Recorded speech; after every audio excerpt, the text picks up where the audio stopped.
আমাকে দীর্ঘ 11 বছর 16 দিন পরে আপনাদের দোয়া এবং আল্লাহর রহমতে মুক্ত বাতাসে আসার তৌফিক এনায়েত করেছেন, এজন্য বলি আলহামদুলিল্লাহ। আপনারা জানেন কয়েক মাস পূর্বে আমার জামিন হয়েছিল।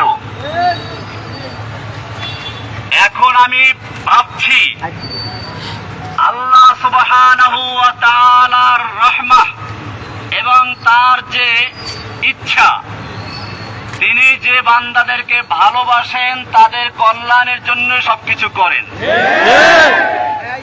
ওই সময় যদি আমি মুক্ত হতাম, সমালোচকরা বলতো সরকার তাকে ছেড়ে দিয়েছে আপোস করার জন্য।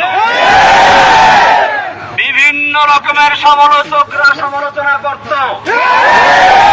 আল্লাহ সুবহানাহু ওয়া তাআলা চাইলেন তোমাকে এই সমালোচনার বোঝা নিয়ে বের হওয়া দরকার নেই, ইজ্জতের সঙ্গে বের করো।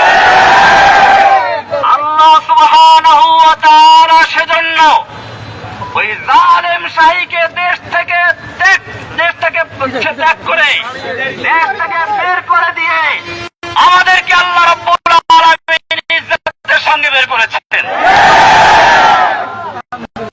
ভাইরা আমার, আপনারা জানেন ফিরআউন তার জাতিকে বিভিন্ন দলে বিভক্ত করেছিল। কুরআনুল কারীমের সূরা কসস এর প্রথম থেকে 7 আয়াত পর্যন্ত সে বিষয়গুলো রয়েছে। আল্লাহ সুবহানাহু ওয়া তাআলা বলেন, ইন্না ফিরআউনা আলা ফিল আরদ, ফিরআউন মিশর ভূখণ্ডে সর্বে সর্বা এবং ধরাকে সরা জ্ঞান করে সবার উপরে সে স্থান করে নিয়েছিল। তার চেয়ে বড় আর কেউ নেই। ফেরাউনের সঙ্গে আমাদের দেশের ফেরাউনি পূর্ণ মিল রয়েছে। তিনিও বাংলাদেশের ক্ষমতাকে এমন ভাবে কুক্ষিগত করেছিলেন, তার ইশারা ছাড়া একটা কিছু করা সম্ভব হতো না। হাইকোর্ট থেকে আমাকে জামিন দিয়েছিল, শেখ হাসিনার ইঙ্গিতে আমাকে আবার পুনর্বার গ্রেফতার করে জেলে দেওয়া হয়েছিল। হাসিনা দেখে রাখো, আজকে বাংলাদেশের তুমি নেই, জহিরুদ্দিন রহমানি।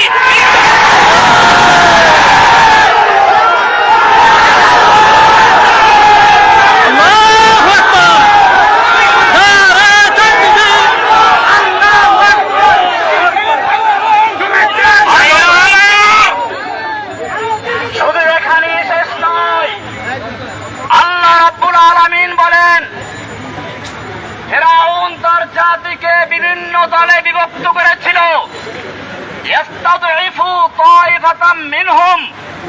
তাদের থেকে একটা দলকে সে দুর্বল করে রেখেছিল।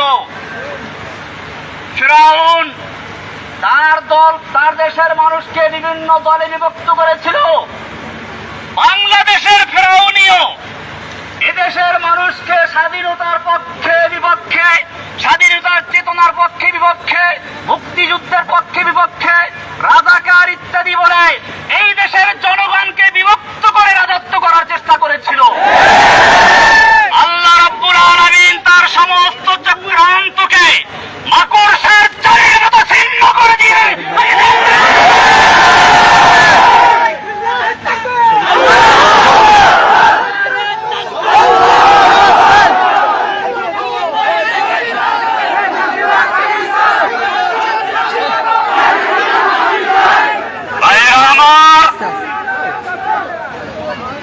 ইনশাআল্লাহ আপনাদের সঙ্গে কথা হবে, অনেক কথা হবে। আজকের এই স্বল্প পরিসরে একটা কথা বলতে চাই।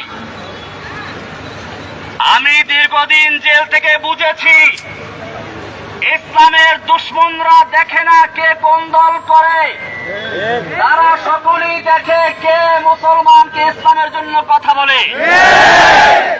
এখন আমাদের প্রয়োজন, সবচেয়ে বেশি প্রয়োজন ঐক্যবদ্ধ হওয়া। সেজন্য আপনাদেরকে বলবো, পিছনের দিকে আমাদের যাদের সঙ্গে বিভিন্ন রকমের তিক্ততা ছিল, যারা আমাদের সমালোচনা করেছে, আমরা তাদের সমালোচনার জবাব দেব কাজের মাধ্যমে ইনশাআল্লাহ।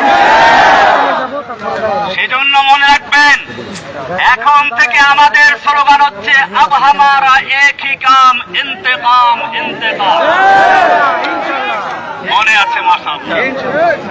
আমাদের একই কাজ হচ্ছে ইন্তেকাম, মানে প্রতিশোধ।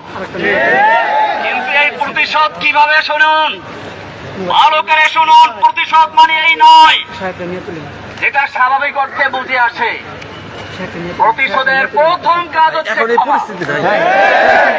আল্লাহর নবী সাল্লাল্লাহু আলাইহি ওয়াসাল্লাম মক্কা বিজয়ের পরে যখন তিনি বিজয় দেশে মক্কায় দাঁড়ানো,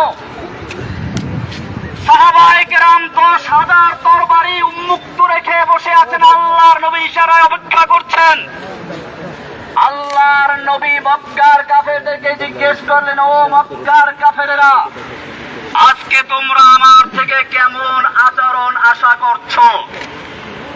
মক্কার লোকেরা বলেছিল, একজন উত্তম ভ্রাতা, উত্তম চাচার থেকে যা আশা করা যায় আমরা তাই করছি।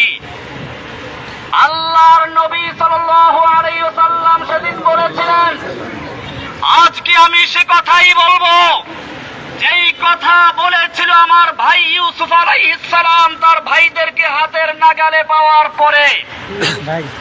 ইউসুফ আলাইহিস সালামের ভাইয়েরা তাকে কুয়ায় নিক্ষেপ করেছিল, কিন্তু সেই ভাইয়েরা যখন তার হাতের মুঠোর ভিতরে চলে আসলো, ইউসুফ আলাইহিস সালাম তাদের ক্ষমা করে বলেছিলেন, লা তাসরিবা আলাইকুমুল ইয়াউম, আজকে তোমাদের বিরুদ্ধে আমাদের কোনো ক্ষোভ নেই, আমার কোনো ক্ষোভ নেই, যাও তোমাদের সকলকে আমি ক্ষমা করে দিলাম। আল্লাহর নবী সাল্লাল্লাহু আলাইহি ওয়াসাল্লাম মক্কার সেই বিজয় দিবসে, বিজয়ের মুহূর্তে যখন তার একটা ইশারা পেলে 10 লক্ষ তরবারি মক্কার কাফেরদেরকে কচু কাটা করে রক্তে রঞ্জিত করে ফেলতো, সেই সময় আল্লাহর নবী মক্কার কাফেরদেরকে উদ্দেশ্য করে বললেন, আজকে আমি তোমাদের সাথে সে কথাই বলছি যা ইউসুফ বলেছিলেন, যাও, লা তাসরিবা আলাইকুমুল ইয়াউম, আজকে তোমাদের বিরুদ্ধে আমার কোনো ক্ষোভ নেই, ইযহাবু আনতুমুত তুলাকা, যাও, আমি তোমাদের সকলকে সাধারণ ক্ষমা ঘোষণা করলাম। আব হামারা এক হি কাম ইন্তেকাম ইন্তেকাম, ক্ষমা। দ্বিতীয় নাম্বার, এই ক্ষমা কিন্তু সকলের জন্য প্রযোজ্য ছিল না। আল্লাহর নবী সাল্লাল্লাহু আলাইহি ওয়াসাল্লাম সেই ক্ষমার দিনেও বলেছিলেন, কয়েকজন লোকের নাম ধরে ধরে, এদের ক্ষমা নেই, এদেরকে যেখানে মজুর শিখে হত্যা করা হবে। আপনারা জানেন আল্লাহর নবী সাল্লাল্লাহু আলাইহি ওয়াসাল্লাম এখনো লোহার অস্ত্র মাথার থেকে খুলেন নাই। সেই সময় রাসূল সাল্লাল্লাহু আলাইহি ওয়াসাল্লামকে বলা হলো, ইন্না ইবনা খাতাল মুতাআল্লিকুন বিআসতারিল কাবা, ওই যে ইবনে খাতাল যাকে আপনি ক্ষমা করেন নাই, যে আপনার বিরুদ্ধে কুচ্ছা রটনার জন্য দুটো নর্তকী নাচাতো আর গান গাওয়াতো, সেই ইবনে খাতাল এখন বাঁচার জন্য কাবার গিলাফ ধরে ঝুলে আছে। আল্লাহর নবী সাল্লাল্লাহু আলাইহি ওয়াসাল্লাম সেই সাহাবীকে বললেন, ফাকতুলহু, এই কাবার গিলাফ ধরে ঝুলে নয়, যদি হাজরা আসওয়াদের চুমু দেওয়া অবস্থা থাকে তাকে ওখানে হত্যা করে দাও। ওয়াহাশীকেও ক্ষমা করা হয় নাই। বোঝা গেল